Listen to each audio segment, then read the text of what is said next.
Everyone, welcome to the show. So this is seriously one of the most insane in the membrane stories regarding Washington, D.C. A member of Congress basically went missing for the past 5 months and no one said a word. 81-year-old Texas Republican Congresswoman Kay Granger has, I think that's how you say her name, Granger. She's been in Congress since 1997. She announced late last year that she wasn't going to run for re-election. So another Republican won her seat in this November, and she said, I'm retiring next month in January. So we go back a little bit to July of this year. Granger took her final congressional vote in the U.S. House of Representatives. That's the last noted vote on the record. Then she vanishes. So a reporter started searching for answers. He's trying to find out where the hell this woman is. So he calls her local office, her DC office. All the calls go directly to voicemail. He goes by her Texas office and there's no signs of life. The doors are locked, windows are covered, no one's inside. He finally gets a breakthrough because one of her constituents admits, oh yeah, she's at an assisted living center that specializes in memory care. So the reporter goes to the facility. Sure enough, she's there. And the assistant executive director tells him, quote, this is her home. So Granger's son apparently disputes the characterization of this facility. He told the Dallas Morning News, no, it's not, for memory care. However, he confirms that, yeah, my mother is exhibiting signs of dementia. That's a distinction without a difference, right? That's playing word games. I mean, dementia, having problems with your memory. No difference, guy. And check this out. This story gets even more bizarre because journalist Ken Klippenstein found Kay Granger transferred ownership of her home to an Army general and his wife. She gave them her house for only $10. So Klippenstein found this transfer deed that you see here on the screen. For those on the podcast, it's dated July 9th of 2024. And county records show Granger originally paid $440,000 for her home in 2014. So you figure by now, 10 years later, it has to be worth $750,000 or more. I mean, I don't live in Texas, but, just knowing how things have gone up around the country. So this obviously raises a whole host of questions. So why is she handing her property over to retired two-star Army General William Garrison for only $10? Why is she not giving her property to her family, right? And then now that the dementia cat is out of the bag, Granger's office issued a statement and they're saying she started having health issues, quote unquote, in September. If that's the case, why did she give her property away in July? And how in the hell does this happen?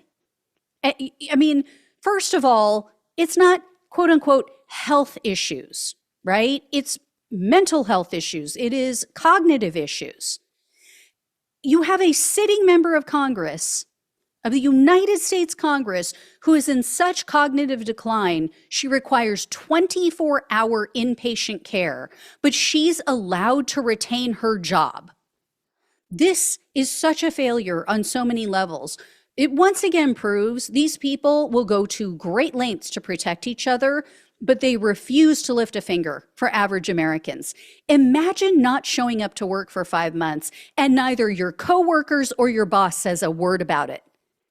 There is no other job on earth where you could get away with this. How many people in this country work hourly? They get paid hourly wages. They can't even take off to go to a doctor's appointment. They can't even take off when their child is sick without giving up that day's pay.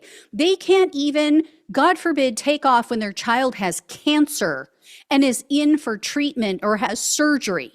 And yet these people get away with not working for months. And consider what all has been going on lately. They have had very serious matters to vote on that she is completely checked out on. Disaster relief for people on the East Coast, I mean, funding the government, and Republicans have such a slim majority, they need every single vote to get legislation passed. Yet the Republican Speaker of the House either completely ignored or failed to notice that one of his longtime colleagues was completely MIA. The Guardian news outlet pointed out, quote, the U.S. House Speaker Mike Johnson and the chamber's majority leader Steve Scalise hailed Granger at an event honoring her in Washington, D.C. in November. Johnson exalted her as a champion for Texas, a faithful public servant, and a loyal friend, while Scalise complimented her as a tough-as-nails conservative. Did they not notice that she hadn't shown up for work for 4 months at that point? And the Guardian also mentioned their hypocrisy because, of course, they called out Joe Biden, rightfully so, for his mental decline after that disastrous debate with Donald Trump. So, yes, Democrats absolutely needed to speak up about Biden at that point. But I blame both Republicans and Democrats for not raising issues about this woman and how she completely abandoned her constituents, abandoned her duties, and not being honest about her cognitive decline. They wonder why the American people have lost faith in our government. This is a perfect example. Members of Congress make nearly $200,000 a year plus benefits, yet this woman didn't bother to show up for almost half the year, and she still gets paid with our tax dollars. And everyone remained quiet, just like they did with Dianne Feinstein, just like they're doing with Mitch McConnell and so many others. And check this out. So Democratic Congressman David Scott, he was the top Democrat on the House Agriculture Committee. Might still be, I'm not sure on that. But Politico had reported all the way back in February that his colleagues were concerned when he announced plans to run for office again because, quote, even in private meetings, Scott frequently read from a script and at times has trouble carrying out substantive conversations in real time about much of the food and agriculture policy that he oversees, according to more than a dozen lawmakers, congressional staff, lobbyists, and agriculture advocates who have spoken with Scott in recent months. Last week, Ken Klippenstein was over on the Hill, and he was taking photos of Scott being rolled into the Capitol in a wheelchair, and Scott went ballistic. He started yelling at Klippenstein, saying, "You don't have the right to take photos of me. You're a congressman, and you're in public. So no, everyone has a right to take your photo." And Klippenstein went and spoke with some mainstream media journalists about why no one's reporting on all of this, why no one is outing the mental decline of some of these Congress members. And the journalist admitted they're afraid of losing access to sources in Congress. He actually said they don't want to bite the hand that feeds them. This is complete and utter bullshit. It is completely unacceptable. I don't believe necessarily in age limits for Congress, but I 100% support the idea of yearly cognitive exams, and they need to be carried out by a third party so that these people don't have a conflict of interest. These people are making major decisions about the laws in this country and how our tax dollars are being spent.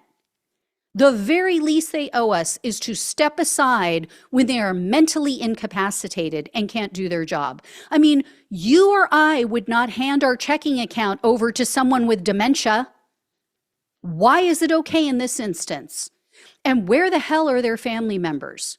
Why aren't their family members stepping in to protect them from humiliation? Is this how they want them to be remembered? I mean, I don't know, maybe the insider trading and all the cash it brings, maybe that's all they care about, right? Is that it? Your family members' humiliation is worth it as long as you get their inheritance of millions and millions of dollars? Sickening. So anyway, I will let you know if I hear any more, but yeah, This is the way it goes, right? We're just supposed to sit back and take it. Anyway, please like this video. Please share it so people understand what the hell's going on. And if you can donate, we'd really appreciate that. Please become a subscriber if you have not. Love you all. Take care. Talk with you soon.